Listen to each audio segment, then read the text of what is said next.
You found a property on Hubzu and you're ready to place a bid. That's great. Let's walk through some important information you'll need to know as you start the bidding process. First, make sure you've done your due diligence prior to placing a bid on any property. For tips on how to do your due diligence, please visit Hubzu.com's support page.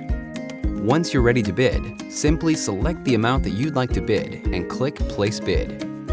Keep in mind that you'll be required to bid according to the established bid increments for the property. However, bid increments could change throughout the auction. Once you've clicked Place Bid, you'll be taken through a couple of very important steps. On your initial bid, you'll need to provide the buyer's contact information, which will be used on the purchase and sale agreement if you are the selected bidder. This is a very important step, so make sure the information is accurate. If you have an agent helping you with the transaction, you'll need to provide their information as well. You'll be required to provide an official proof of funds document as well, something like a bank statement or pre-approval letter from a lender, for example. Make sure to keep an eye on the countdown clock for a particular auction you are interested in. You don't want to wait too long to place a bid on a property you're really interested in. Some properties may require a bid deposit. This is a one-time hold on your credit card for each property that you bid on. This helps ensure that only serious bidders are participating in the auction. The bid deposit is held until the end of the auction cycle. If you are not the selected bidder, the bid deposit hold is released at the end of the auction. It may take 4 to 7 days for this to be reflected on your credit card.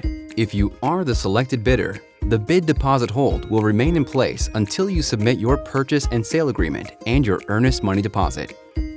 Failure to provide these items in the specified time will result with your bid deposit hold being converted to a non-refundable charge on your credit card. When bidding, you'll have the option to set up auto bidding so that you aren't outbid and miss out on a property. Keep in mind that if someone bids within a few minutes of the end of an auction, the auction will be extended for a few additional minutes. We do this so that any interested party has a good opportunity to bid on a property, rather than losing out to a last-minute bid. Every property on Hubzu has a reserve set by the seller. If at the end of the auction, the reserve is not met, the seller has the option to reach out to all interested bidders and ask for their final and best offer. Even though you may be the highest bidder, if the reserve is not reached, the seller may ultimately decide not to proceed with the sale of the property. Regardless of whether the reserve is reached, if the seller is not satisfied with the offers received, they have the option to relist the property on Hubzu. Remember, it's up to the seller to select which bid they proceed with, not Hubzu. The Hubzu platform also offers the ability to place a backup bid after the auction ends. If the seller and the selected bidder are not able to proceed with the sale of the property, the seller may consider any backup bids. This keeps you in the auction even after the auction cycle ends.